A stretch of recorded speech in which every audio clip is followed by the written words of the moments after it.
Listo. ¿Me confirman si ven mis diapositivas, por favor? Sí, Doc. Perfecto. Bueno, vamos a continuar donde nos habíamos quedado en el diagnóstico de falla cardíaca. Entonces, yo les había dicho que es súper importante conocer eh, cómo se debe hacer un diagnóstico, cómo nosotros, basados en la evidencia, podemos construir desde nuestra hipótesis diagnóstica hasta tener un diagnóstico definitivo de insuficiencia cardíaca. Aquí yo les presentaba un cuadrito. Este cuadrito, que lo vamos a ver de una forma más dinámica más adelante, nos muestra los signos, síntomas que nos sirven para confirmar una falla cardíaca y los que nos sirven para descartar. Entonces, de acuerdo con los diversos trabajos, estudios que recopilan y validan uno u otro síntoma y le dan un, eh, un valor específico, ¿cierto? Un OR y posteriormente un LR positivo o LR negativo. Entonces, ustedes como ya fueron a leer en estos días lo que significa LR positivo, LR negativo, entonces ya me van a ir entendiendo.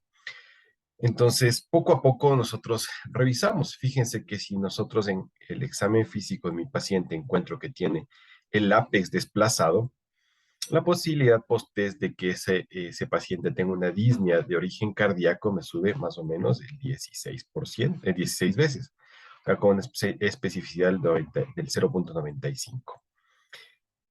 El tercer sonido, el momento que nosotros auscultamos, también es poderosamente positivo. El que tengamos un edema intersticial en la radiografía del tórax también es positivo, o signos de congestión venosa. Pero esto, así como están los números fríos, no nos ayuda demasiado. Entonces nosotros recurrimos a esto, ¿cierto? Entonces, en teoría, yo tengo en cualquier paciente con una característica, asumamos el paciente que presentamos en la clase 1, que era un paciente fumador, ¿no es cierto?, que había tenido un síndrome coronario agudo previo, y que se presentaba con ortopnia y disnea paroxística nocturna. En el examen físico tenía un S3. Entonces, ¿qué posibilidad tiene este paciente de que tenga esa disnea sea de origen cardíaco? Entonces, fíjense ustedes que tomando uno de sus antecedentes, mi paciente era fumador, ¿cierto? Entonces, yo me pongo a buscar, digo, la prevalencia de falla cardíaca entre fumadores y encuentro que la prevalencia es de alrededor de un 30 a un 31%. Entonces, yo me ubico aquí, mi probabilidad pretest es del 30 a 31%. Y me dice que el hecho de encontrar un S3 tiene un LR positivo de 11. Entonces yo trazo una línea, busco aquí el 11, trazo una línea del 30 al 11 más o menos de acá, y me dará una probabilidad post-test de un 75-78%. Eso quiere decir que este paciente fumador, en el que yo le encuentro este signo que es fumador y que tiene disnea, ¿cierto? Y que además yo le encuentro un S3, tiene la probabilidad de alrededor de un 75, 78, 80% de que esa disnea sea de origen cardíaco. Entonces, hay muchos recursos en la web para nosotros poder darnos muchos recursos que nos facilitan hacer este tipo de diagnósticos. Fíjense ustedes acá. No sé si se está viendo en mi tablita del internet.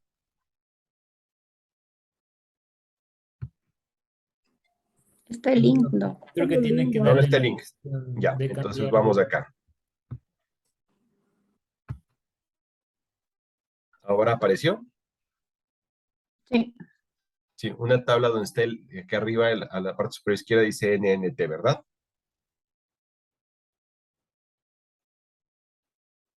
sí, Doc. Perfecto. Entonces, fíjense ustedes que yo voy a localizar mi paciente fumador. Un paciente fumador tiene una prevalencia de un 30%, 30-31%, algunos ponen hasta el 36% de desarrollar falla cardíaca, ¿cierto? Entonces, a ese paciente que tiene un 31% de prevalencia de desarrollar falla cardíaca, yo le encuentro que tiene un tercer sonido, ¿cierto? Un galope. Entonces, en mi examen físico le encuentro un galope. Entonces, voy acá. Mi paciente con una probabilidad pretest, una prevalencia de 31%, si yo le encuentro galope, la posibilidad de que esa disnea sea de origen cardíaco me sube al 83%. ¿Sí? Entonces, no es que el examen físico no tenga valor, no es que solamente con eco debo hacer diagnóstico, no, no, no. Si ustedes quieren hacer terapia intensiva de esa manera, están equivocados. Si les están orientando a hacer terapia intensiva de esa manera, están muy equivocados. El concepto de que el médico intensivista ve todo menos al paciente, eso es algo absolutamente equivocado.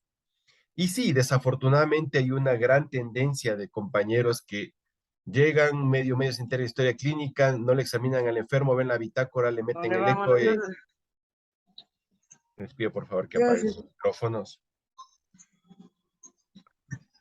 Entonces, todo eso en este momento ya no tiene validez.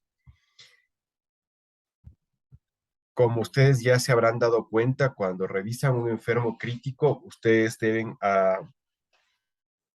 ver todo el contexto de él. Es decir, me entero absolutamente de su historia clínica, ¿ok? Examino al enfermo, examino su ventilador mecánico, examino su monitor y examino su bitácora y todos los exámenes complementarios que tengan, incluido el eco si es que lo tiene o si es que lo están haciendo, ¿ok? Absolutamente todo. Porque fíjense que hay herramientas más poderosas o tan poderosas como estas, como el mismo examen físico, pero para esto tengo que estudiar, tengo que saber, ¿cierto? Y si no logro recordar todo esto, pues tengo muchas ayudas en la web como esta. Fíjense que mi mismo paciente que tenga una radiografía, para si ya nos vamos a los medios diagnósticos, donde le tenga una congestión venosa pulmonar, no le encontré S3, pero tiene congestión venosa. Entonces, igual, tiene una probabilidad de pretest del 31%. Y si a ese mismo paciente yo le encuentro que tiene una congestión venosa en la radiografía del tórax, mi probabilidad de que esa disnea sea por falla cardíaca es del 84.4%. ¿Ok? Entonces, estas son formas de que nosotros, formas adecuadas, modernas, técnicas, de ir construyendo mi diagnóstico. Fíjense ese paciente, el mismo paciente, sí, que no le encontré nada de eso, pero le pedí un ProBNP y el ProBNP me sale alto. Igual, no es tan poderoso este hallazgo de laboratorio, pero me subió un 68%, ¿ok? Pues así con diferentes cuestiones. Ahora, a este paciente, a este mismo paciente, que yo, por ejemplo, no le encontré un ProBNP elevado, también puede ser que este mismo sistema me sirva para lo contrario, para descartar el diagnóstico. Pues yo no le encuentro nada a este paciente más que un ProBNP un tanto no tan alto, ¿cierto? Pues mi paciente que tenía un 31% de probabilidades de que tenga falla cardíaca, que esa disnea sea por falla cardíaca, ¿sí? Pero que el ProBNP estuvo casi normal, un poquito elevado, ¿sí? Estuvo prácticamente normal. Miren a dónde me baja la probabilidad. Entonces, un ProBNP negativo en un paciente que tenía esa probabilidad pretest de tener disnea de origen cardíaco, pues en lugar de mejorar mi rendimiento diagnóstico, más bien me descarte el diagnóstico, ¿sí? Hagamos otro ejemplo. Mi mismo paciente que tenía un 31% de probabilidades de tener insuficiencia cardíaca aguda, en el cual yo no encontré no encontré cardiomegalia. Ya, le hice una radiografía, no le encontré ningún signo, síntoma en especial, no tengo otra herramienta diagnóstica, le hago una radiografía del tórax, que eso sí es disponible en la mayor parte de lugares. Tenía un 31% de posibilidades de que ese paciente tenga falla cardíaca aguda, pero como no hay cardiomegalia en los rayos de X, mi probabilidad baja al 12%. Entonces voy descartando el diagnóstico. ¿Ok? Entonces, los de acá arriba, LR positivo, es decir, me pueden aumentar mi probabilidad previa que tenía. Utilizo el método diagnóstico, sea examen físico, laboratorio, rayos X, lo que sea, y la probabilidad es para asegurar mi diagnóstico. Pero también, si yo no encuentro uno u otro signo, también tienen valor hacia abajo para ir descartando mi diagnóstico. Entonces, quizás uno de los de las enfermedades donde más se ha estudiado esto es precisamente en la insuficiencia cardíaca aguda. Entonces, hay muchísimas herramientas en línea que me ayudan a mejorar mi diagnóstico y esto es como se hace en el primer mundo diagnóstico, ¿ok? Entonces, traten ustedes, yo sé que es bien difícil, en unidades grandes, por ejemplo, estén rotando en unidades como el Eugenio Espejo, donde hay muchísimos pacientes, muy complicado hacer en cada uno de estos pacientes, hacer todo este trabajo diagnóstico, pero por lo menos busquen uno, traten de hacer en un solo paciente todo este trabajo diagnóstico para que vayan entrenando y digan, a ver, mi paciente le estoy revisando, sí, no estoy muy claro que tenga una insuficiencia cardíaca aguda, pues vamos a buscar signos, síntomas. El paciente fumaba, no, no fumaba, pero ese paciente eh, tuvo un infarto previo y la posibilidad de que la prevalencia de pacientes que desarrollen falla cardíaca aguda que tenían cardiopatía isquémica, es decir, tuvieron un infarto previo, es de alrededor del 60%. Entonces digo, ah, ya, perfecto, tengo un 60%. ¿Y este paciente con qué llegó acá al hospital? Con ortomia. Perfecto. Entonces, tenía un 60% de probabilidades, ¿cierto? Y la ortomia le llevó al 76%. Entonces digo, ya, voy construyendo un diagnóstico más preciso, ¿ok? O en ese mismo paciente que tenía un 60% de probabilidades de desarrollar falla cardíaca aguda, yo le encuentro que tenía un reflejo hepatoyugular positivo. Entonces tenía un 60% y me subo cerca del 90% de probabilidad de que sí, realmente ese paciente, su disnea es por falla cardíaca aguda. Entonces yo voy afinando mi diagnóstico. Y si aparte le encuentro un S3, le encuentro congestión venosa en la radiografía del tórax, pues seguramente estoy claro que el diagnóstico es falla cardíaca aguda. ¿De esto alguien tiene alguna pregunta, alguna duda, algo que no esté claro o algo más que quieran conocer?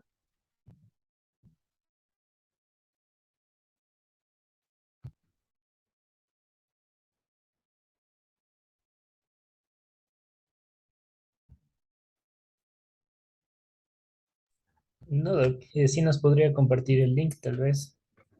Sí, en la presentación les comparto. Digamos, en el chat les voy a copiar ahorita. A ver si, no. Bueno, al final les paso. No me puede Ya, copiar ahorita. gracias. Bueno, entonces sigamos avanzando.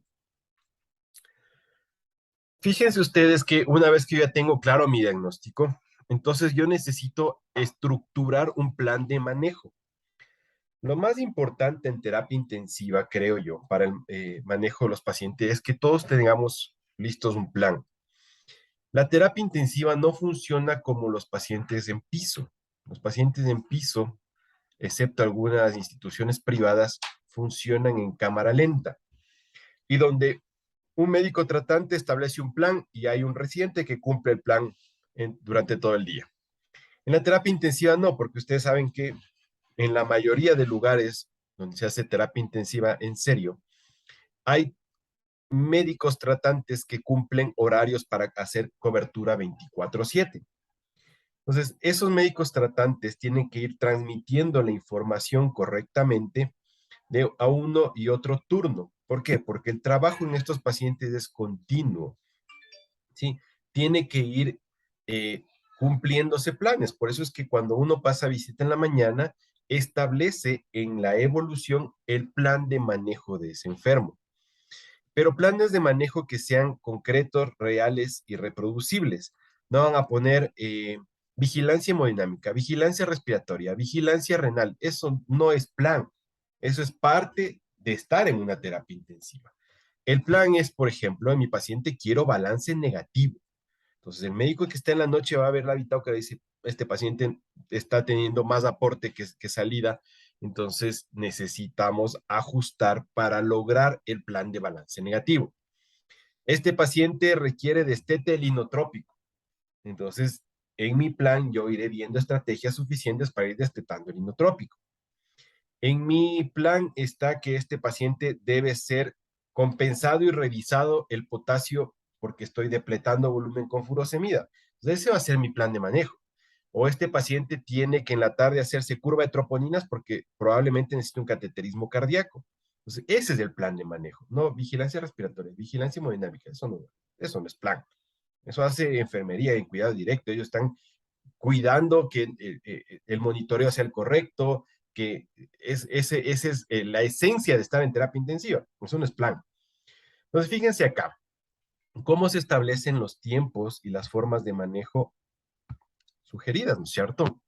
Tengo un paciente que llega a la emergencia de un centro hospitalario, donde en el triaje lo designan el código que se necesite, por ejemplo, la mayoría de lugares utilizan triaje de Manchester.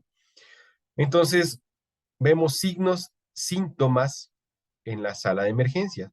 Y con eso definimos, ¿es un paciente hemodinámicamente estable o no está estable? Si el paciente está hemodinámicamente estable, ¿cierto? Vemos si este paciente tiene o no distrés respiratorio, ¿sí? Estamos hablando de un paciente con falla cardíaca aguda, ¿ok? Si ese paciente está con distrés, no está con distrés respiratorio, entonces yo veo cuál es la terapéutica más indicada para iniciar dentro de la primera hora de manejo, ¿ok?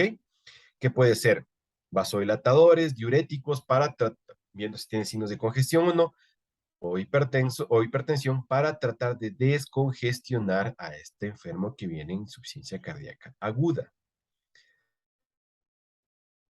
En la segunda hora de este paciente que vino estable y sin signos de distrés respiratorio, de insuficiencia respiratoria aguda, lo tengo que estar reevaluando entre cada 60 a 90 minutos, revisando sus signos y síntomas para ver si es que este paciente mejora o no mejora. Si es que mejora, lo puedo mandar a hospitalización o le puedo enviar a casa de acuerdo al grado de insuficiencia cardíaca que tenga. Si este paciente que está hemodinámicamente estable, lo mando, lo valoro y tiene distrés respiratorio, ¿sí? A este paciente yo debería iniciarle en la primera hora ventilación mecánica no invasiva. Y si es que, claro, la insuficiencia respiratoria es demasiado severa, pues pasamos a ventilación mecánica invasiva. ¿Ok? Este paciente en el que yo detecto que tiene insuficiencia respiratoria aguda, ¿sí? Debería pasar directamente a la terapia intensiva o a la unidad de cuidados coronarios. ¿Ok? ¿Qué es importante también en estos pacientes que hacen distrés respiratorio? Bueno, en realidad en todos.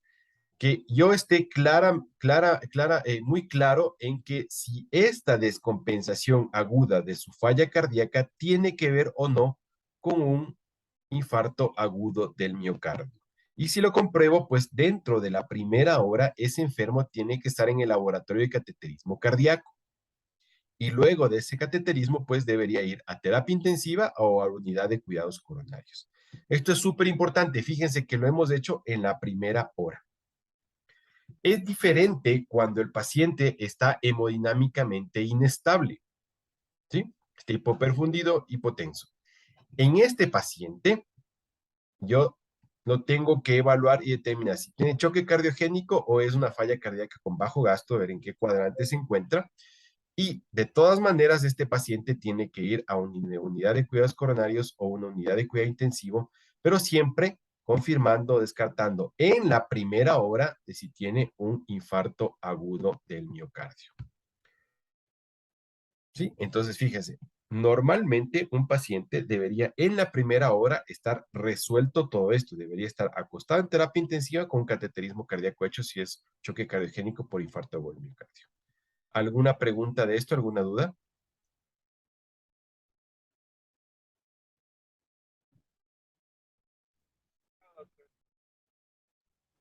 No, doc.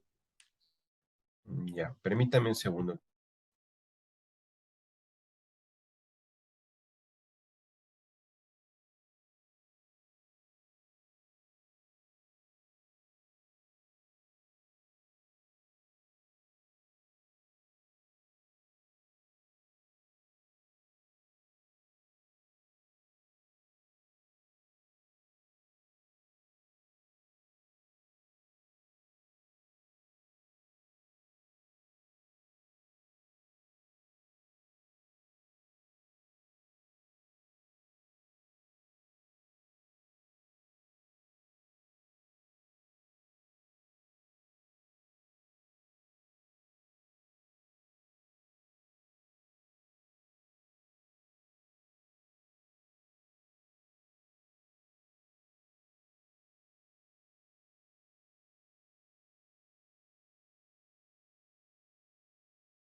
A ver, ahora sí, ¿me escuchan? Sí, Doc. Sí, Doc. Perfecto. A ver, entonces, ¿en algunos hospitales sucede esto? No. Los que están en hospitales privados. Sí, pero ya se dañó el angiógrafo, así que ya no. Mm. Entonces, fíjense que es súper importante, ¿ya? Que los tiempos en que un paciente tiene que ser estratificado y realizado procedimientos que son de vida o muerte, tienen que ser súper cortos, ¿no? Esto, claro, es un algoritmo del primer mundo, pero hay lugares aquí en la ciudad que sí logramos hacer esto en la primera hora. Pero claro, depende de otros factores que son, que es medicina privada, ¿no es cierto? Entonces, fíjense que así debería ser. Ahora, ¿qué es importante dentro de ustedes de su formación como intensivistas? Quiero que me digan quiénes de ustedes se consideran que saben leer muy bien un electrocardiograma.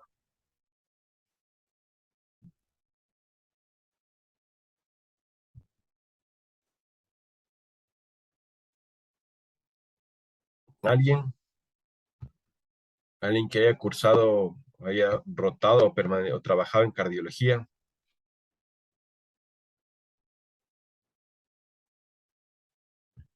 Ninguno.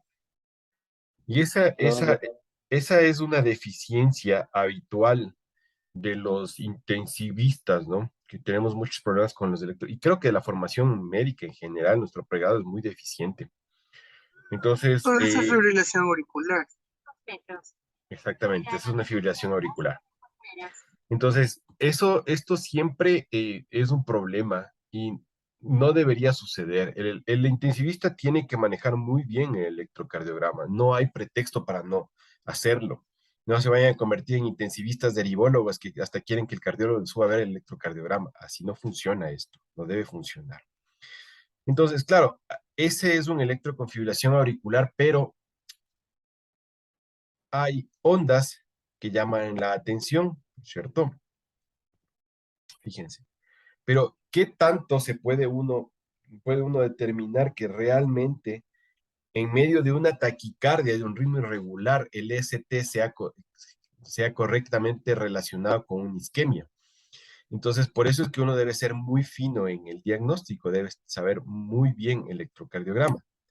Ahora, si uno se encuentra con una cosa de estas, pues es súper diferente, ¿no es cierto? Esto creo que hasta un alumno de pregrado se daría cuenta que ahí algo malo pasa, ¿cierto? Con esa elevación del ST, ¿cierto? Inclusive con imágenes en todo el electro realmente. Entonces, que no se nos pasen este tipo de diagnósticos, al menos hasta que tengamos un mejor entrenamiento en electrocardiografía, que no se nos pasen estas imágenes, por ejemplo. ¿Ok? Fíjense. Entonces, claro, parte de su formación como médicos debería ser que ustedes dominen el electrocardiograma, al menos las cuestiones isquémicas, y con sus, obviamente, con sus clasificaciones caras de la forma tradicional o el planteamiento nuevo que no se vaya es de Luna, que bueno, es un poquito más fino, pero por lo menos esta parte, que es la parte básica, todos debemos tener absolutamente claro. Asimismo, debemos tener claro la cuestión de biomarcadores.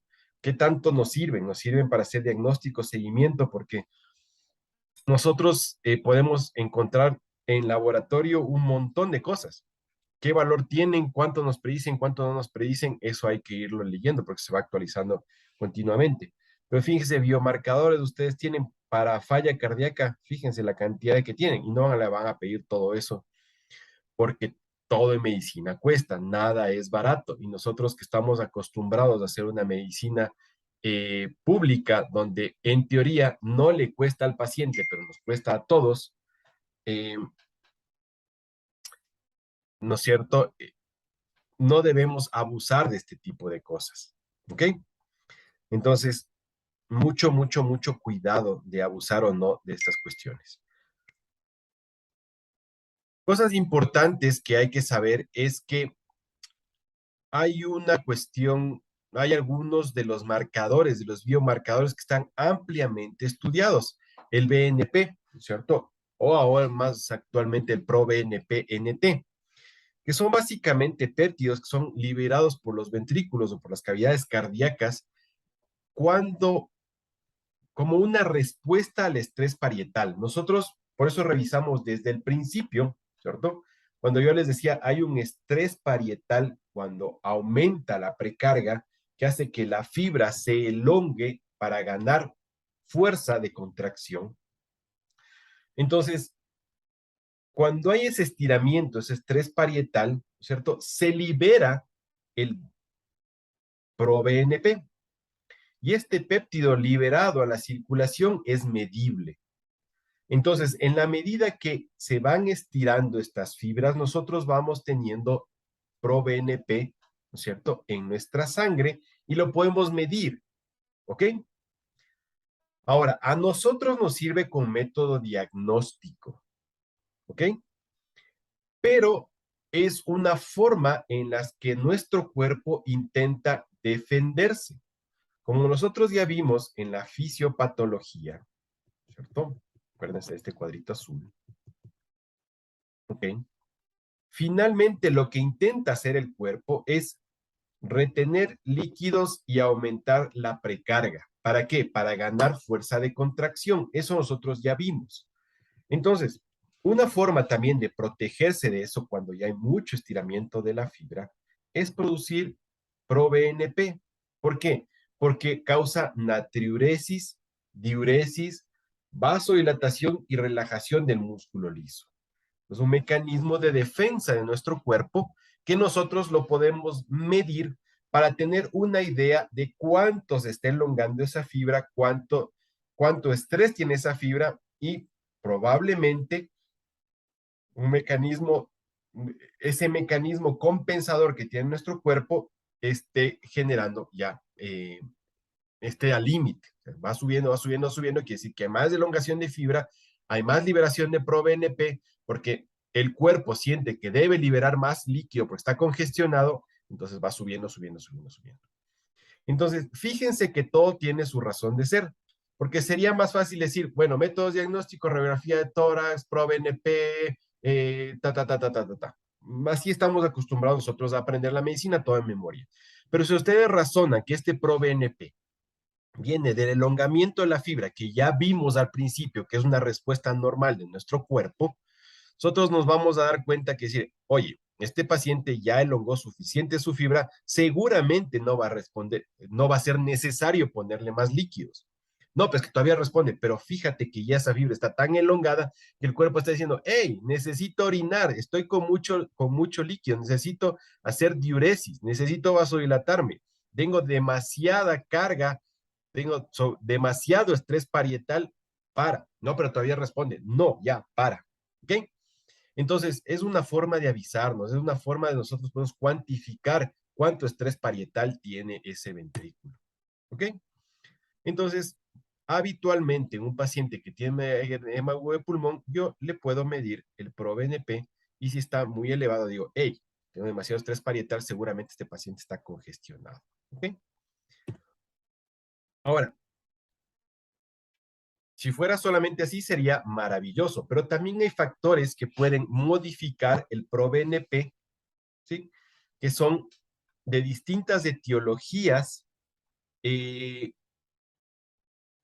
no necesariamente me dicen que ese paciente está en una insuficiencia cardíaca aguda descompensada. Hay factores que van elevando progresivamente estos péptidos que generalmente son los que hacen que las cavidades se vayan elongando, deformando, ¿cierto? Está. Puede ser un paciente con edad avanzada que puede ya estar liberando BNP, ProBNP. Insuficiencia renal también me puede causar esto porque está congestionado el paciente. Síndromes coronarios agudos porque es sufrimiento de la célula cardíaca. Enfermedad pulmonar crónica con pulmonar también puede elevar. Embolismo pulmonar masivo, obviamente que sí, porque si el ventrículo derecho no puede vencer la resistencia, está cargando de sangre que no puede evacuar y encima está teniendo retorno venoso, se va elongando. Y estado de volumen minuto elevado también esa fibra se va agotando. Entonces, también hay que tener en cuenta que estas causas podrían elevarme el ProBNP.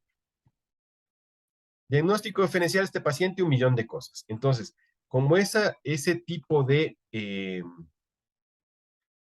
diagnóstico tiene que ser bastante fino, por eso ya les había dado hace un ratito herramientas para que puedan ustedes confirmar su diagnóstico. ¿Con qué? Con medicina basada en evidencias. ¿Ok? Entonces, nosotros tenemos un paciente que vamos a manejar con falla cardíaca. ¿Ok? Tenemos un diagnóstico definitivo que va, mientras yo hago el trabajo diagnóstico, yo sigo haciendo mi resucitación inmediata, mi tratamiento. Entonces, ¿qué sugieren algunas literaturas? Algoritmos más fácil de memorizar. Entonces, un paciente que viene con falla cardíaca aguda, hacemos resucitación inmediata si está moribundo, ¿cierto? Si necesita RCP, lo que quieran, puede venir en choque cardiogénico o en parada. El paciente está angustiado con dolor, hay que darle analgesia. No debe ser tolerado el dolor en cuidados intensivos, ¿ok? Aquí no estamos en ninguna cuestión especial donde el dolor purifica ni nada. Aquí el paciente no tiene por qué tener dolor, ¿ok? Entonces vamos a analgesiarlo lo suficiente, ¿ok? Este paciente tiene una saturación arterial mayor de 95, ¿sí o no? Si no tiene, nosotros tenemos que dar oxígeno y considerar si requiere medios no invasivos de soporte mecánico. Entonces, ¿qué tenemos disponible actualmente? Nosotros tenemos ventilación no invasiva y también tenemos cánulas nasales de alto flujo actualmente, ¿no es cierto? Entonces, ¿qué es lo que ha demostrado ventajas para el manejo de estos pacientes con falla cardíaca aguda e insuficiencia respiratoria aguda? El utilizar ventilación no invasiva. Entonces, la primera opción con el paciente, ojo, que esta es pregunta de examen de ley, la primera opción para usar en un paciente con insuficiencia cardíaca aguda e insuficiencia respiratoria aguda que necesita soporte es la ventilación mecánica no invasiva. Se ha visto que se mueren menos. Entonces, no, este paciente hizo falla cardíaca, tiene insuficiencia respiratoria, ¡pum!, tubo adentro. No, la primera opción es ventilación no invasiva. Hay algunos trabajos que están enriqueciéndose de evidencia con cánulas nasales de alto flujo, especialmente son trabajos hechos en unidades de cuidados coronarios. Pero hasta el momento, la mayor evidencia se la lleva, sin lugar a dudas, la ventilación no invasiva. En ese paciente, primero piensen en NIF. ¿Ok? Entonces, aquí va una pequeña pausa. Indicaciones donde tienen mucha evidencia de ventilación no invasiva, falla cardíaca aguda con insuficiencia respiratoria aguda, ¿sí? Paciente EPOC con insuficiencia respiratoria aguda, pacientes oncohematológicos con pancitopenia o neutropenia febril con insuficiencia respiratoria, NIF. Entonces, ese es el grupo de pacientes que tienen mayor evidencia de beneficio al utilizar ventilación no invasiva. ¿Listo? A ver, vamos, frecuencia cardíaca y ritmo cardíaco normales o anormales. Si no está normal, hay que corregir la arritmia. Recuerden que un determinante fundamental del gasto cardíaco es la frecuencia cardíaca. Y si el paciente está muy taquicárdico, muy bradicárdico, necesita corregirse eso, porque puede tener un volumen sistólico maravilloso. Y si ya está normal, no me va a servir nada que le porte fluidos, que le ponga inotrópicos. Si la taquicardia es el determinante que me está haciendo caer el gasto, pues por ahí no va. ¿Ok? Tengo que poner un marcapasos o antiarrítmicos de acuerdo que yo necesite. ¿Cómo está la presión arterial? Si está alta o no. ¿Sí? Si está muy alta, pues yo debería pensar en darle vasodilatadores. Entonces, vasodilatador ideal, si el paciente además tiene síndrome coronario, obviamente la nitroglicerina. No el nitroprusiato, la nitroglicerina. En segundo lugar viene el nitroprusiato. ¿Ok? Pacientes tienen la precarga no adecuada. Recuerden esos pacientes del cuadrante 1, 2, 3 de Forrester, ¿cierto? Es el paciente más difícil. ¿Está o no la precarga adecuada? ¿Cómo está su volumen de fin de diástole, sus presiones de fin de diástole? Entonces puede hacerse una prueba de fluidos, ¿cierto? Pero más que hacer una prueba de fluidos, porque la forma antigua, ¿no es cierto? Retos o mini retos de fluidos y ver si responde. Y antes se hacía inclusive con PVC. Ahora ustedes pueden hacer una prueba de elevación pasiva de piernas hecha con variación del BTI y ustedes pueden tener básicamente sin agredir al paciente con su propia autotransfusión de sangre desde las piernas, ustedes pueden tener un marcador de que ese paciente podría responder a un aporte exógeno que tiene buena evidencia y que no agrede al paciente, ¿ok? Porque antes lo que hacíamos es darle una carga de líquidos y mira si responde, pero ese líquido ya está dentro, ¿cierto? Ya no lo puedes sacar. En cambio, con elevación pasiva de piernas, como es su propia sangre, el paciente, pues, responde, ahora sí, vemos que sí va a responder, entonces le coloco el fluido, ¿ok? Y finalmente, si ya tengo un monitoreo más invasivo, miro cómo está el gasto cardíaco, miro si tiene acidez metabólica y la corrijo, bueno, se va corrigiendo solo con el manejo que ustedes hacen, miro cómo está la saturación venosa central y veo los signos clínicos de hipoperfusión o no. Entonces, ¿qué es lo importante de acá? De si yo ya tengo una monitorización avanzada o monitorización invasiva, es cómo yo voy interpretando los valores que tengo. Hago una pregunta al foro. ¿Qué me dice a mí una saturación venosa central de 60? ¿Qué dirían ustedes de eso?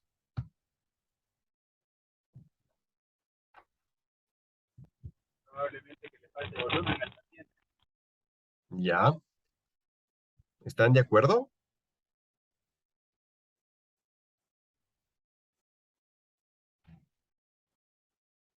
¿Alguien que esté de acuerdo o en desacuerdo? No se lo escuchó, Doc. Dice que probablemente le falte volumen, dice. Hay que ver los determinantes de Hipoperfusión. de la disponibilidad de oxígeno. Puede ser que Sí. sea gasto cardíaco o el contenido arterial.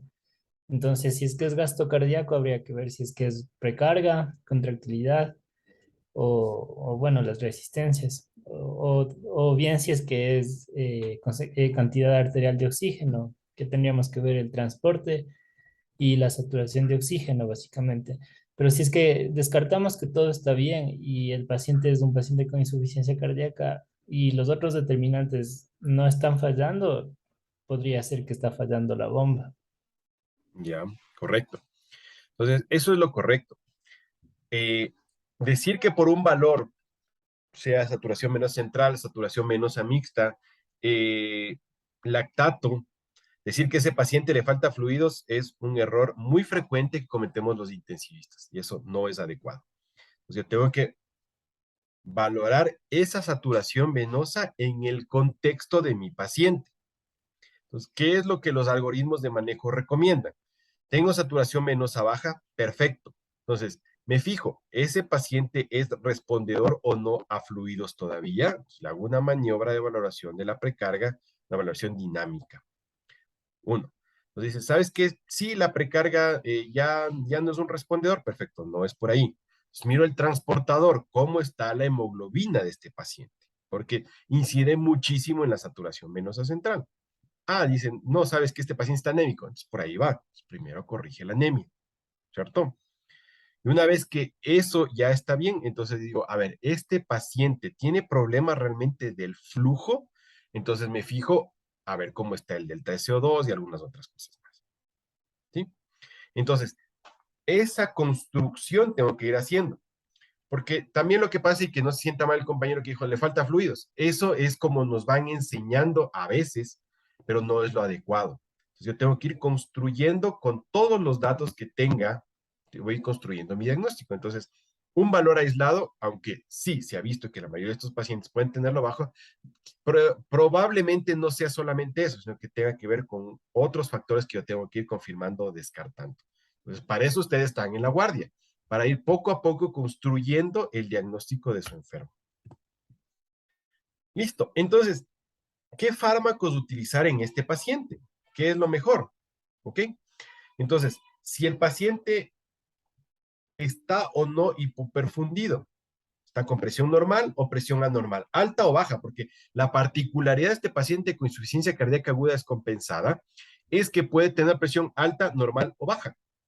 ¿Sí? Entonces, si tiene presión alta, obviamente voy a tratar de buscar un fármaco de vasodilatación directa titulable fácilmente y de administración intravenosa. Habitualmente estos fármacos no necesitan una vía venosa central, pero eso depende muchísimo de los protocolos de la institución donde estén. Hay lugares donde dicen, no, nitroprusiato, nitroglicerina, dale por periférica, no pasa nada. Pero hay lugares donde dicen, no, esto es por vía central y punto. Y eso hay que respetar porque para eso están los protocolos, ¿ok? Entonces, Nitroglicerina. Entonces yo voy titulando la dosis de acuerdo a mis necesidades. Especialmente nitroglicerina en pacientes que tienen edema agudo de pulmón con hipertensión, pacientes que tienen síndrome coronario agudo con hipertensión. ¿Ok? Entonces yo voy titulando las dosis. Ojo, puede causar hipotensión y cefalea. Y con el uso continuo con los días va perdiendo su efecto, se va haciendo tolerancia. Nitrato isosorbida lamentablemente ya no hay en nuestro país. Nitroprusiato sí tenemos, ¿sí? Toxicidad con isocianato o con los tiocianatos.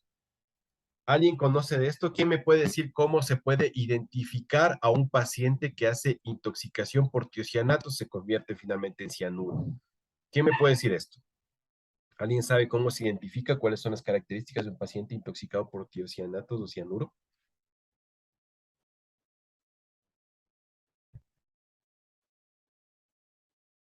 No, es que cianuro ya no vende, el doctor, ya nadie se mata con cianuro, pero podemos tener otras vías de producción, como esta. ¿Alguien saben qué hace el cianuro? ¿No? ¿Sí están conmigo o están también en otra clase? Porque me da la impresión de que no están aquí conmigo. Y nos va a tocar cambiar la modalidad a que se pongan Sí, sí ustedes. estamos, Doc. Sí estamos, Doc. Entonces contesten algo, porque si no vamos a tener que cambiar de modalidad. Mm, ¿No? Particularmente no, Doc. Puta.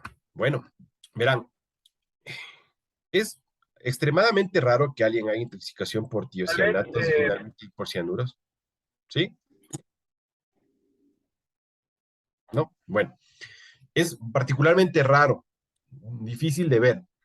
Pero si ustedes empiezan a tener un paciente que tiene antecedentes de intoxicación, o sea, ingestión de cianuro, o que estuvo mucho tiempo con nitroprusiato y que además tenga falla renal, por ejemplo, que ellos sí podían acumular, y ustedes notan que de forma inexplicable el paciente empieza a tener acidemia metabólica con hiperlactacidemia, no explicable por otras causas, con anión GABA elevado, y que además ustedes tienen una saturación venosa que inexplicablemente se va haciendo muy similar a la saturación arterial, si toma una gasometría arterial y una gasometría venosa, y son demasiado parecidas con acidemia metabólica, con hiperlactacidemia y anión GABA elevado, es muy probable que ese paciente esté intoxicando por cianuro, ¿ok? Entonces, una forma de identificar, rarísimo, yo afortunadamente nunca he visto, pero es algo que siempre nos alertan, ¿no? Siempre están, oh, no, cuidado, la intoxicación por tiocianatos. ¿Y cómo me doy cuenta?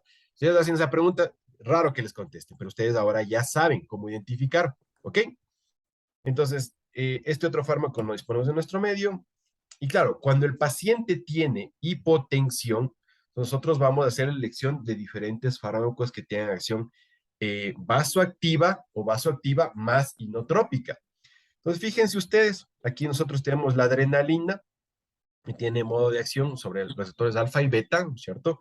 Y la dosis se va titulando. Entonces, antes no había nada más que adrenalina. Entonces, se utilizaba adrenalina.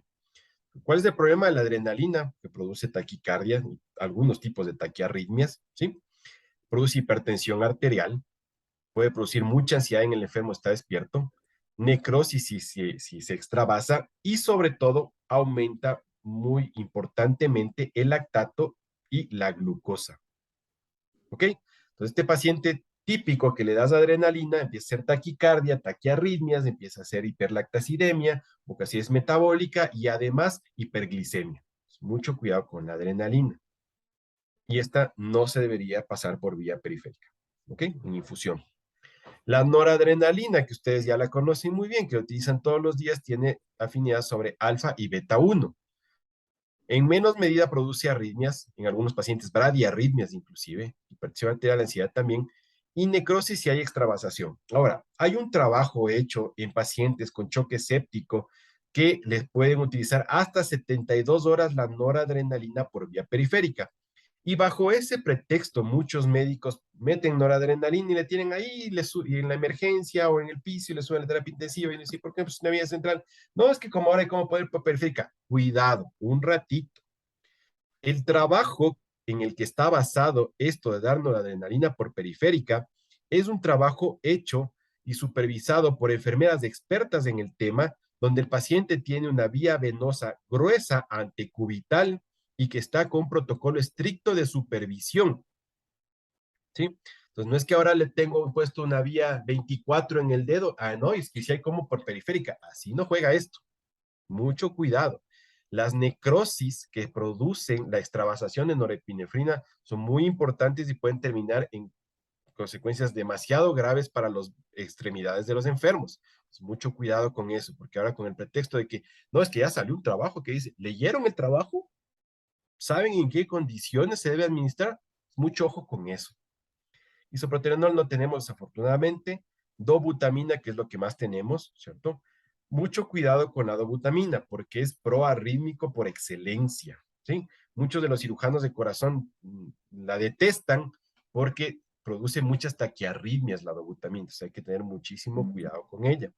Y fíjense, tiene mucha predilección, ¿sí? Por la gente. sobre receptores que producen vasodilatación. ¿Ok? Entonces, si ese paciente paradójicamente si les hipotensa, es porque probablemente está produciendo vasodilatación o les produjo una taquiarritmia que aún no se dan cuenta y que está produciendo problemas. ¿Ok? Milrinona sí tenemos en nuestro, perdón, dopamina. Dopamina, ustedes saben que hay muchísima literatura sobre esto, mucha controversia sobre esto, que si está en alfa, que si está en beta, que si está en efecto dopa, que si cuánto, todo lo que ustedes quieran. Lo cierto es que su uso cada vez es más limitado. ¿Por qué? Porque produce mucha arritmia cardíaca, ¿sí? Y el principal factor que ha corrido en contra de la dopamina siempre ha sido las taquiarritmias, ¿sí? Recuerdo cuando yo empecé el posgrado, nosotros no teníamos a disposición norepinefrina y todos los pacientes tenían dopamina. Todos tenían dopamina y tenían amiodarona, porque la cantidad de fibrilaciones auriculares que teníamos era una locura. Pacientes con choque séptico estoy hablando. Ahora, hay una tendencia en nuestro país a utilizar dopamina en dosis beta. Entonces, no, ¿qué le vas a poner dobutamina? Mejor pone dopamina para que no se te hipotense, que dice que sí, y esa es una conducta adoptada a los cardiólogos. En choque cardiogénico discutible, en sepsis, no. Ha demostrado que aumenta la mortalidad. Ojo con eso. Sí, que no, que el doctor García no sabe, les mete cuento, que dice que vayan y lean. ¿Sí? Porque especialmente en un hospital de aquí de la ciudad nos gusta mucho la dopamina y hay que tener mucho cuidado con las taquiarritmias. Ahora, si tú vas a utilizar dopamina, tienes que estar listo para manejar taquiarritmias, que te puede pasar. Y si no tienes nada más, pues tienes que darle también. O sea, no estamos en gran bonanza, porque hay momentos en que no hay nada más que dopamina o adrenalina. Pues hay que saber titularlas también. Pero Milrinona, Doc, ¿sí? una pregunta. Hay un artículo, me parece que es del SOAP, Ujú, que relaciona la dopamina y se vio que en pacientes con choque cardiogénico aumentaba el riesgo de mortalidad por fibrilación auricular. ujú. Así es justo lo que estoy diciendo. Hay no solamente el SOAP, hay muchos metaanálisis, especialmente hechos por el doctor De Beckey, que hablan de que la mortalidad se aumenta al utilizar dopamina, especialmente en el paciente con choque séptico, también en el choque cardiogénico, pero es menos la proporción en este grupo de pacientes, ¿ok? Entonces, no es de elección para nada, porque fíjate que un paciente que ya viene golpeado su volumen sistólico, encima le metes una arritmia, pues gracias, chao paciente. Entonces, mucho cuidado con el uso. Nosotros también tenemos a milrinona.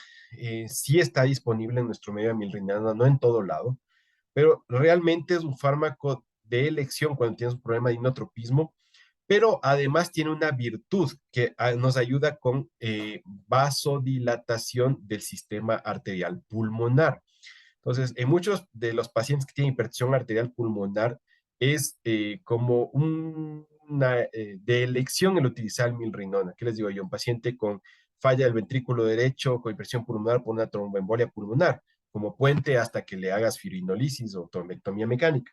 Entonces, sí se puede utilizar, sí hay disponible en nuestro medio, pero también hay que tener cuidado de la vasodilatación que produce. ¿Ok? Eso como resumen. Aquí están más o menos las dosis. Levosimendan, lamentablemente en nuestro medio no tenemos, Hay muchos trabajos que con levosimendan, milrinona, dobutamina, hay muchísima literatura sobre esto, pero realmente ninguno ha demostrado ser superior a otro hasta el momento. Una preguntita, Doc. Claro. En la parte de vasodilatadores, Ujú, mencionó que el dinitrato de isosorbide ya no está en el país. ujú, Yo recuerdo cuando estaba en el seguro, había ujú, mononitrato de isosorbide y era vía oral. ujú. ¿Tendría alguna utilidad en el contexto de la falla cardíaca aguda? Es solamente para manejo del dolor. Antes inclusive teníamos en spray sublingual y cuando rotábamos, por ejemplo, en la unidad de cuidados coronarios, lo teníamos en nuestro bolsillo del mandil. Venía el paciente anginoso y pues, le poníamos un par de chisguetes debajo de la lengua y realmente calmaba el dolor porque vasodilata, pues entonces hay vasodilatación coronaria y calma el dolor. Ahora, para manejo y titulación no tenemos, y por vía oral no es lo adecuado, tiene que ser intravenoso porque tiene que ser titulable. ¿Ok? Gracias, Doc. Ok. Entonces, fíjese, este es un cuadro bien antiguo, pero nos sirve como para entender por qué hay tanto fármaco relacionado en el manejo de la falla cardíaca aguda de choque cardiogénico. Fíjense ustedes en esto. Tenemos un paciente con insuficiencia cardíaca, de diferentes etiologías. Entonces, tratamiento específico, reperfusión si está infartado, trombolisis si tiene embolia pulmonar, antibióticos si tiene endocarditis, reparación quirúrgica si tiene algún problema valvular o traumático, lo que sea. ¿Qué debo hacer? Optimizar la precarga. Entonces, fíjense que dice, dele un bolo de 500 mililitros. Muy discutible en nuestro medio ahorita. Si no tienes una prueba dinámica de respuesta a fluidos, mejor no te metas en esto. Y hay que tener mucho cuidado, ¿no? Porque puede ser que la precarga esté aumentando, entonces más bien lo que necesita es disminuir la congestión, que es lo más frecuente en este grupo de pacientes. Apoyo vasopresor. Eso es muy importante. Si el paciente tiene inestabilidad hemodinámica, primero optimice la precarga y luego de la dobutamina. Pues que nosotros hemos adquirido a través del tiempo malas costumbres, porque siempre está en nuestra cabeza. Paciente hipotenso, precarga, agua. Y así no funciona actualmente, ¿ok? Entonces tenemos que valorar qué es lo mejor. Carga, poscarga, contractilidad, frecuencia. ¿Dónde está el problema? O transportador. Si está refractario, considerar apoyo mecánico. Desafortunadamente, hasta donde yo entiendo, en esta ciudad, soporte mecánico de la función ventricular, balón de contrapulsación y creo que en alguna institución ECMO. No estoy muy seguro de aquello.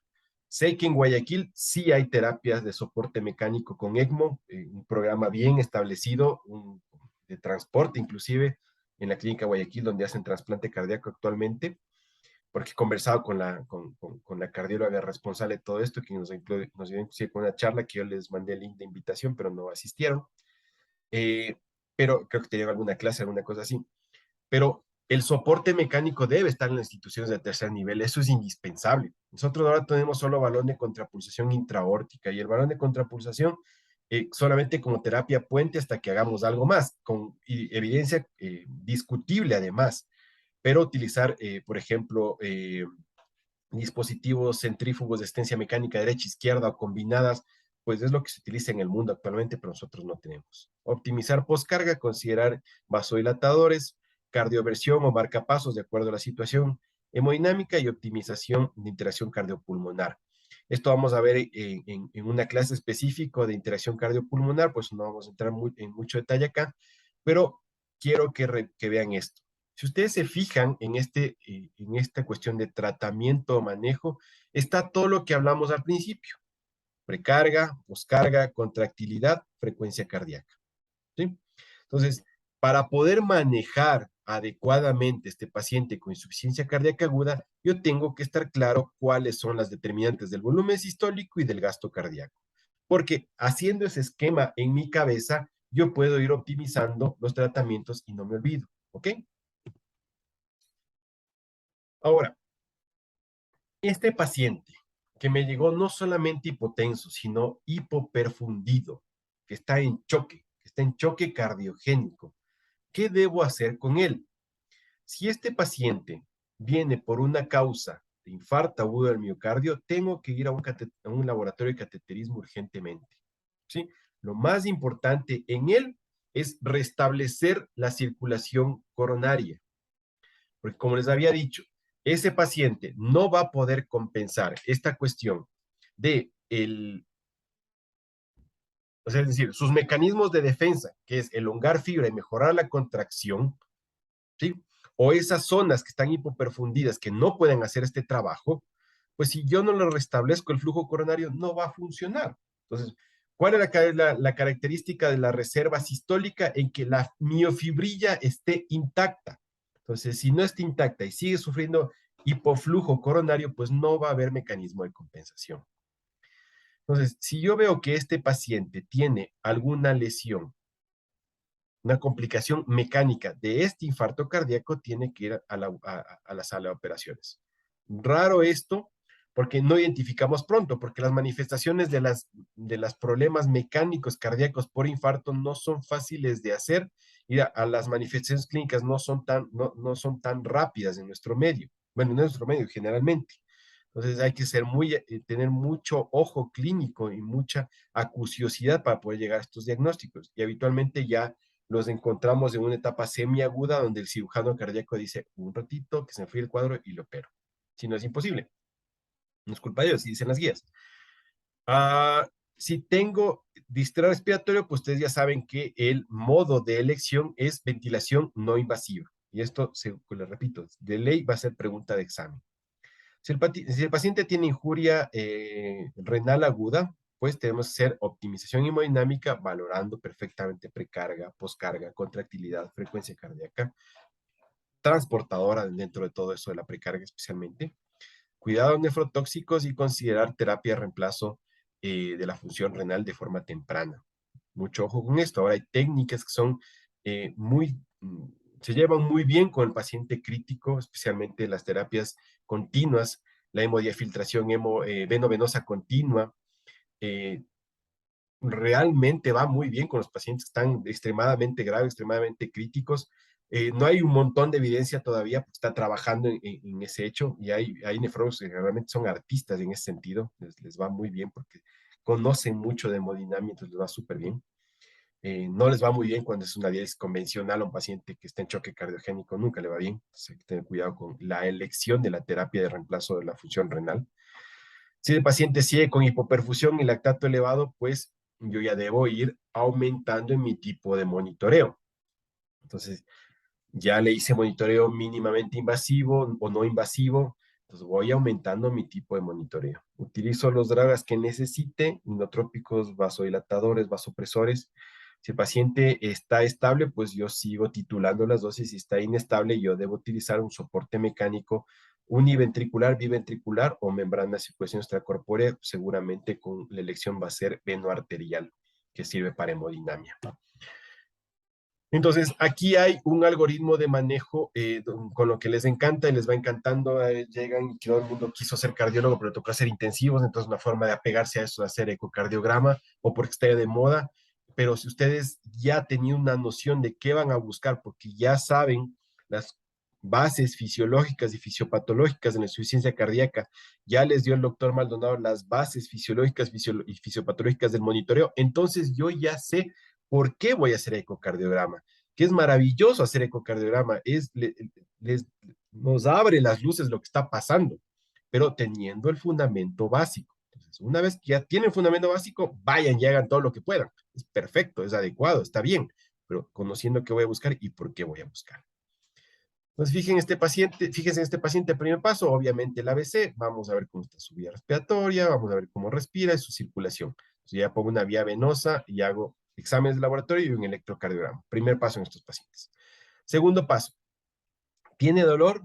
¿Está depletado el volumen? ¿Necesita diuréticos? Hago exploración física básica, encuentro soplos, estertores, signos de congestión, galope, ¿cierto? Es tipo perfundido, ¿no? ¿Cómo está la perfusión, la temperatura? Toquen al paciente, sientan ese sudor frío y pegajoso del paciente en choque cardiogénico, ¿ok?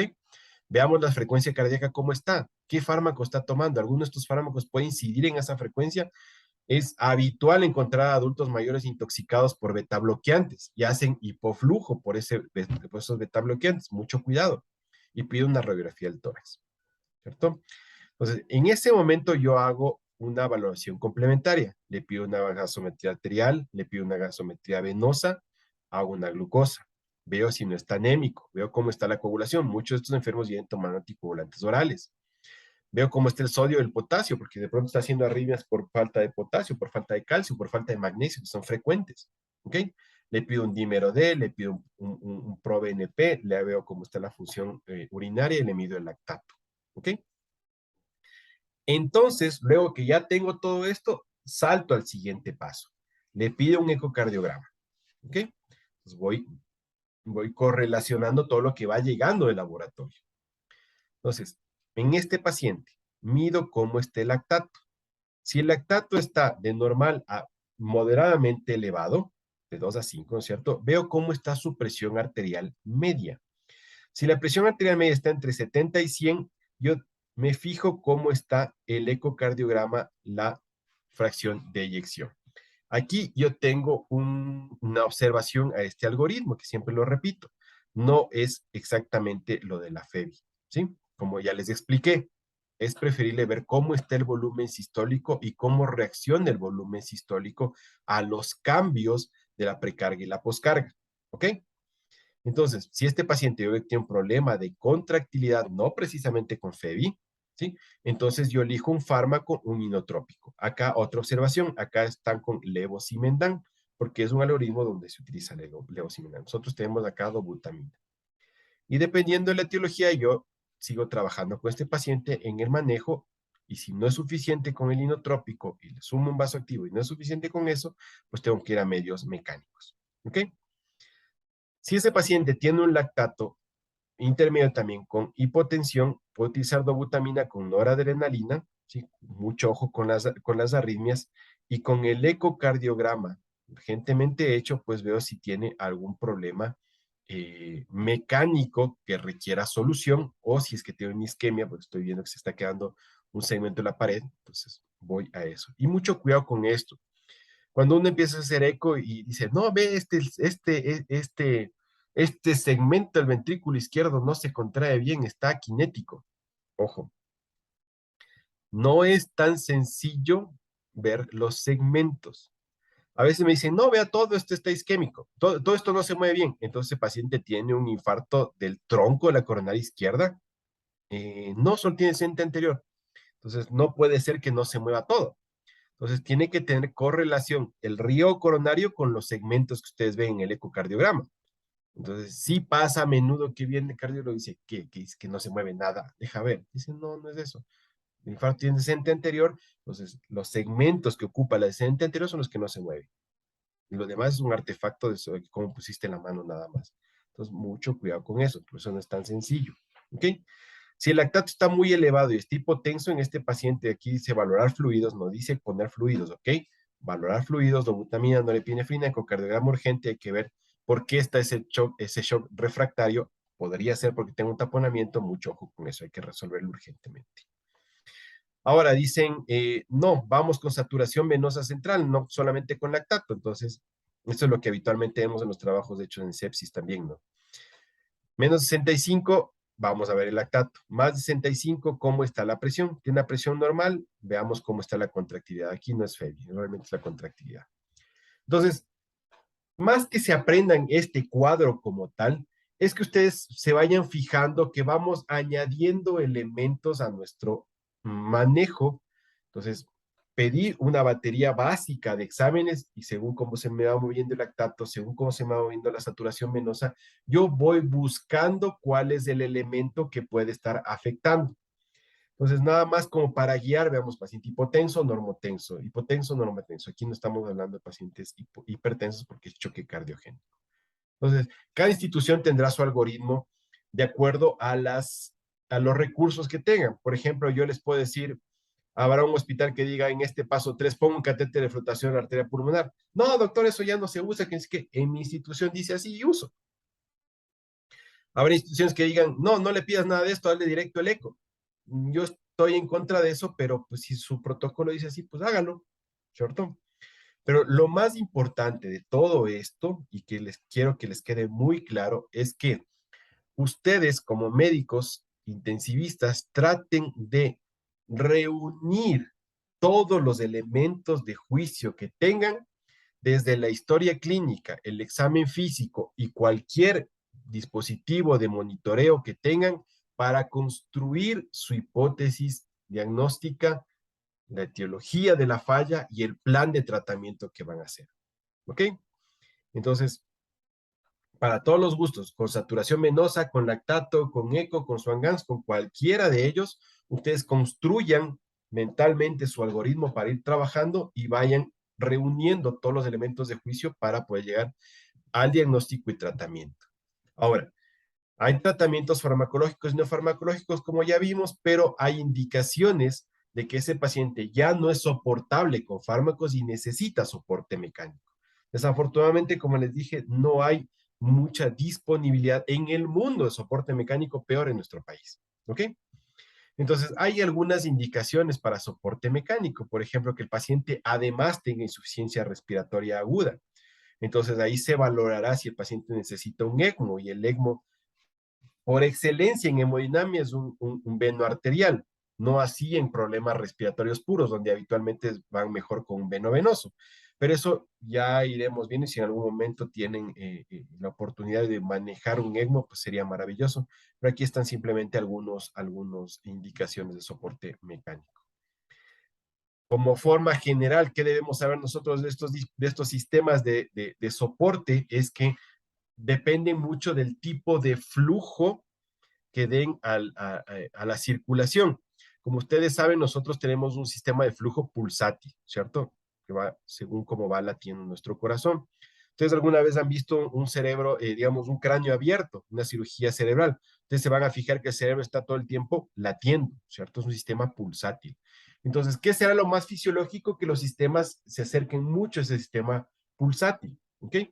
Pero fíjense que para dar este soporte extracorpóreo, nosotros tenemos que sacar sangre, impulsarlo con un sistema mecánico y devolver la sangre.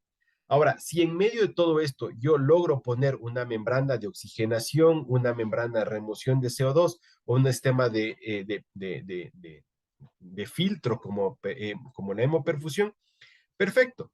Pero la esencia es retiro sangre de bajo flujo, la impulso con un sistema mecánico y le devuelvo al paciente. ¿Ok?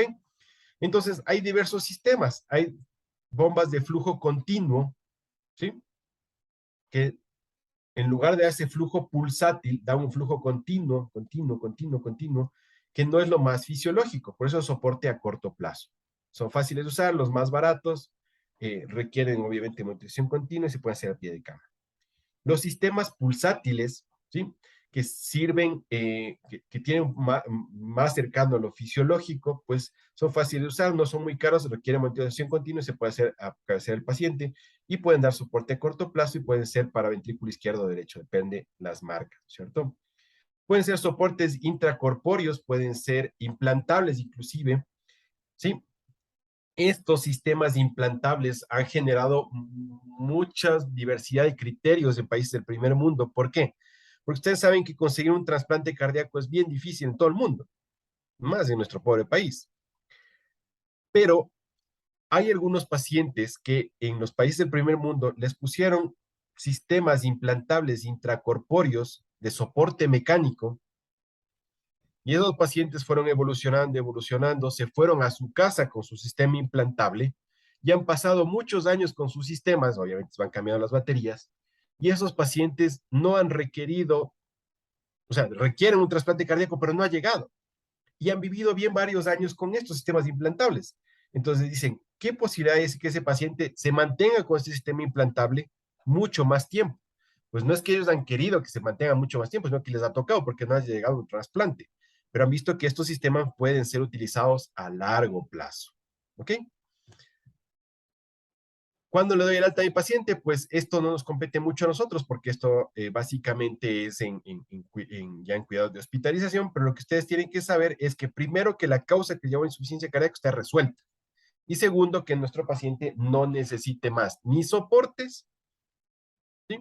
Ni que tenga signos de alarma. Como les decía, muchos de estos pacientes permanecen con taquicardia, pero esta taquicardia tiene que ser explicada el por qué. ¿Ok? Entonces, esto básicamente es cuando criterios de alta en la casa que no vamos a ver este rato. Entonces, hasta ahí hemos terminado la parte inicial de falla cardíaca aguda. No sé si tienen ustedes alguna pregunta o alguna duda.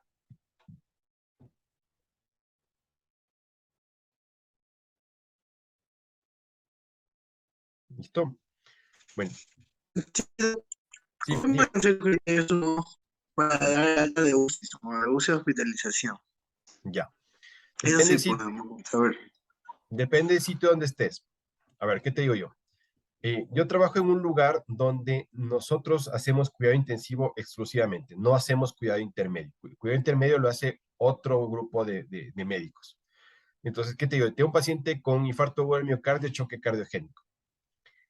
Le quité o sea, revirtió a su ritmo normal, pues estaba con marcapasos, le quité el marcapasos, está en sinusal, le quité la dobutamina y la norepinefrina que recibía, no está haciendo hipoperfusión, va bien sus signos vitales, alta de cuidados intensivos. El cardiólogo le tuvo 2 días más de cuidado intermedio, asunto de él, pero nosotros como intensivistas quitamos los soportes, chao, se fue. En el otro lugar que trabajo no hay cuidado intermedio. Entonces, a ese paciente le quité el vasoactivo, le quité el inotrópico, le quité el marcapasos, vigilo 24 horas, reinicio su medicación habitual, la tolera, le paso a piso. ¿Sí? Entonces, son adaptaciones que uno va haciendo de acuerdo a donde trabaja. Lo que sí No, deberíamos ver es que ese paciente ya empezó, si yo estoy en una institución donde no tengo un cuidado intermedio o unidad de cuidados coronarios, debo a este paciente ya reiniciarle el tratamiento a largo plazo. ¿Lo tolera? Se va. Ya, gracias. Ujú, Doc, yo tengo una pregunta. claro. Con respecto el ProBNP, en cuanto a los valores, si bien es cierto que afecta la edad, es uno de los factores que puede afectar, pero o sea, ¿cómo sabemos los valores? Por ejemplo, donde nosotros el ProBNP es normal es hasta 200, pero en edad avanzada es 800. Entonces, pero edad avanzada se refiere a qué corte o cómo lo vamos. Depende del laboratorio. Fíjate que en una de las instituciones donde yo trabajo, pues nos dice más de 60 años, más de 70 años, más de 80 años. Si yo Ujú. tengo un ProBNP de 1000 a los 80 años, no me preocupo. Pues si tengo un ProBNP de 1000 a los 45, pues el paciente está fallado. Entonces tienes que ver el corte de laboratorio. Edad avanzada habitualmente dicen más de 65 años. Entonces, de acuerdo a eso van los O cortes. sea, no tenemos un rango, o sea, todo dependemos del laboratorio. Actualmente no, Ya. actualmente no. Pero también es el contexto, ¿no? Si tengo un paciente que obviamente está con síntomas de falla cardíaca y me viene un ProBNP de 2000, pues está positivo, está bien. Pero si tengo un paciente que estoy todavía con la duda y me viene un ProBNP de 14000, pues no me quedan dudas, ¿sí? Entonces, Ujú. pero ojo, ese es solamente un elemento más de todo el Claro. rompecabezas que significa el diagnóstico, como en todas las enfermedades. Ujú. ¿Listo? Exacto. Sí, doctor. Bueno, entonces nos veremos la próxima, ¿ok?